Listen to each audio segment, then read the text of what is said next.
हाय दोस्तों, तो Bajaj housing finance का जो आईपीओ है इसमें क्या है कि शेयर होल्डर कोटा है।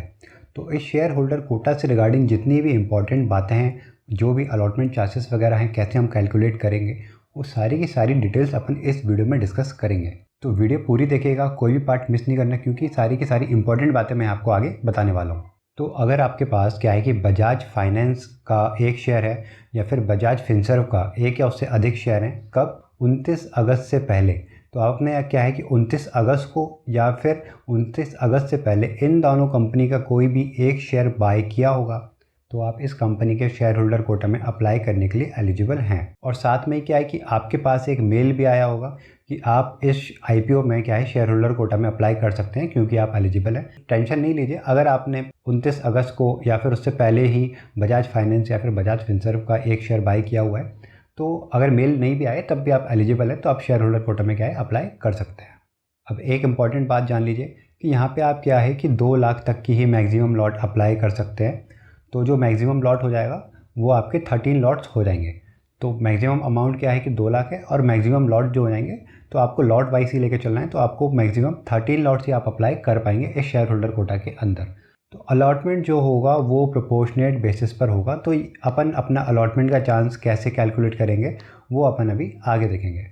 तो प्रोपोर्शनेट अगर अलॉटमेंट होता है तो उसमें क्या होता है कि जितना आप ज़्यादा अप्लाई करेंगे उतना आपके चांसेस बढ़ जाते हैं। तो कैलकुलेट करने के लिए क्या करेंगे, आप जितने लॉट अप्लाई कर रहे हैं उसको डिवाइड करेंगे कि शेयर होल्डर कोटा में कितने टाइम्स आईपीओ सब्सक्राइब हुआ है, उसको फिर आप 100 से मल्टीप्लाई करेंगे तो एक परसेंटेज निकल के आएगा। तो वो आप परसेंटेज क्या करेगा, डिनोट करेगा कि आपके कितने परसेंटेज चांसेस हैं। इसको अपन एक एग्जांपल से समझते हैं। तो मान लीजिए क्या है कि शेयर होल्डर कोटा में जो आईपीओ है 8 टाइम्स सब्सक्राइब हुआ है, ठीक है, और आपने क्या है कि 8 लॉट ही अप्लाई करे हैं शेयर होल्डर कोटा में। तो आपने कितने लॉट अप्लाई करे हैं, 8 लॉट। उसको अपन किससे डिवाइड करेंगे, नंबर ऑफ टाइम्स सब्सक्राइब हुआ है शेयर होल्डर कोटा में, तो वो कितना हुआ है, 8 टाइम्स सब्सक्राइब हुआ है। उसको अपन क्या है कि 100 से मल्टीप्लाई करेंगे, तो ये अपन कैलकुलेट करेंगे तो अपना 100% आ जाएगा। तो मतलब अगर share holder quota 8 times subscribe हुआ है और आपने क्या है कि 8 लॉट अप्लाई करें हैं, तो आपके 100% चांस हो जाएंगे। मतलब जितने लॉट आप अप्लाई कर रहे हैं अगर वो उसके बराबर है जितने टाइम सब्सक्राइब हुआ है उसके, तो आपको 100% है कि आपको एक लॉट मिल ही जाएगा। अब एक दूसरा एग्जांपल देखिए कि मान लीजिए क्या है कि शेयर होल्डर कोटा में क्या है कि आईपीओ 8 टाइम्स से सब्सक्राइब हुआ है, लेकिन आपने क्या है कि 6 लॉट अप्लाई करे हैं। तो इस केस में आपका चांस कितना हो जाएगा, तो 6 लॉट आपने अप्लाई करे हैं, डिवाइड करेंगे कि कितने लॉट कितने टाइम सब्सक्राइब हुआ है, तो 8 टाइम सब्सक्राइब हुआ है, फिर उसको अपन 100 से मल्टीप्लाई करेंगे, तो यहाँ पे जो आपका परसेंटेज निकल के आएगा वो 75% निकल के आएगा। तो यहाँ पे क्या है कि आपका 100% श्योर नहीं है कि आपको ये आईपीओ का लॉट मिलेगा कि नहीं मिलेगा, क्योंकि यहाँ पे अपना परसेंटेज 100 से कम है। तो 75% अपना यहाँ पे चांस हो जाएगा कि अपन को यहाँ पे आईपीओ मिलेगा। एक एग्जांपल और देखिए कि मान लीजिए आपने क्या है कि 12 लॉट्स अप्लाई करे हैं और शेयर होल्डर कोटा में क्या है कि 8 टाइम्स सब्सक्राइब हुआ है, तो उसको जब आप 100 से मल्टीप्लाई करेंगे ऐसे करके, तो आपका क्या है कि 150% निकल के आएगा। तो इसका मतलब क्या हुआ, इसका मतलब ये हुआ कि ये 100 प्लस 50% है। तो आपको क्या है कि 100% मतलब एक लॉट तो आपको कन्फर्म मिलेगा ही मिलेगा, और जो दूसरा लॉट है उसके आपके क्या है कि 50% तक चांसेस हैं। तो आपको यहाँ पे दूसरा लॉट मिल भी सकता है और दूसरा लॉट नहीं भी मिल सकता, उसके 50% चांस है, लेकिन आपको क्या है कि एक लॉट तो मिलेगा ही मिलेगा। अब मान लीजिए कि जो शेयर होल्डर कोटा में सब्सक्रिप्शन है वो 20 टाइम्स तक हो जाता है, लेकिन क्या है कि जो आप मैक्सिमम लॉट अप्लाई कर सकते हैं शेयर होल्डर कोटा में वो आप 13 ही कर सकते हैं। तो मान लीजिए कि आप पूरे 13 की 13 लॉट्स अप्लाई कर लेते हैं, तो उसका जब आप परसेंटेज वाइज निकालेंगे तो आपका 65% चांसेस हो जाएगा। तो यहाँ पे आपका 100% चांस नहीं है, 50% से थोड़ा ज़्यादा ही परसेंट चांस है। तो यहाँ पे कंफर्म लॉट नहीं है कि आपको मिल ही जाएगा, यहाँ पे चांस हो जाएगा कि आपको 60% तक आपके हायर चांसेस हैं, क्योंकि आपने 13 लॉट्स अप्लाई करे हैं। एक एग्जांपल और देखिए कि मान लीजिए 20 टाइम्स ही सब्सक्राइब होता है शेयर होल्डर कोटा में और आप क्या है कि 10 लॉट्स अप्लाई करते हैं, तो इस केस में आपका जो अलॉटमेंट चांस हो जाएगा वो हो जाएगा 50%। तो यहाँ पे आधा आधा चांसेस है आपका कि आपको आईपीओ क्या है कि मिल भी सकता है एक लॉट और नहीं भी मिल सकता है।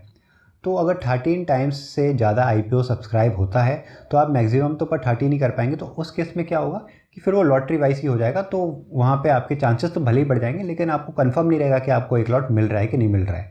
और वहीं अगर क्या है कि जो आईपीओ है उस 13 टाइम्स से ज़्यादा सब्सक्राइब नहीं होता है, नीचे ही सब्सक्राइब होता है, और आप उतने के उतने लॉट जितने टाइम भी सब्सक्राइब हो रहा है उतने लॉट अप्लाई कर देते हैं या फिर उससे ज़्यादा ही अप्लाई कर देते हैं, तो आपको क्या है कि एक लॉट कंफर्म मिल ही जाएगा। तो जो फार्मूला मैंने आपको यहाँ पे बताया है, इस फार्मूले से क्या है कि आप अपना अलॉटमेंट चांस चेक कर सकते हैं। जब आप अप्लाई करेंगे तो उस टाइम पे आप चेक कर लेना कि उस टाइम पे सब्सक्रिप्शन डेटा कितना चल रहा है, तो उस हिसाब से आप क्या है कि अपने लॉट्स अप्लाई कर सकते हैं। और ध्यान रखिए कि जो मैक्सिमम लॉट्स होंगे वो 13 लॉट्स ही होंगे।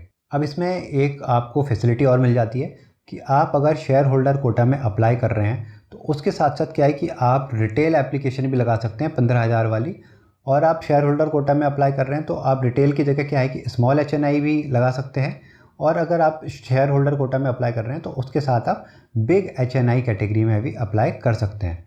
तो यहाँ पे आपको 3 ऑप्शन मिल सकते हैं। तो आप शेयर होल्डर कोटा और रिटेल एप्लीकेशन भी लगा सकते हैं, share holder plus small HNI भी लगा सकते हैं, share holder plus big HNI भी लगा सकते हैं। तो यहाँ पे आप क्या है कि दो एप्लीकेशन लगा सकते हैं। एक तो आप शेयर होल्डर कोटा में IPO की एप्लीकेशन लगा सकते हैं और एक रिटेल या फिर स्मॉल HNI या फिर बिग HNI में से कोई भी एक आप एप्लीकेशन साथ में लगा सकते हैं। बस ये ध्यान रखिएगा कि आप रिटेल के साथ कोई भी HNI कैटेगरी की या फिर चाहे वो स्मॉल HNI हो गई या फिर वो बिग HNI हो गई, वो एप्लीकेशन मत लगाना, वो आपकी एप्लीकेशन क्या है कि कैंसिल हो जाएगी।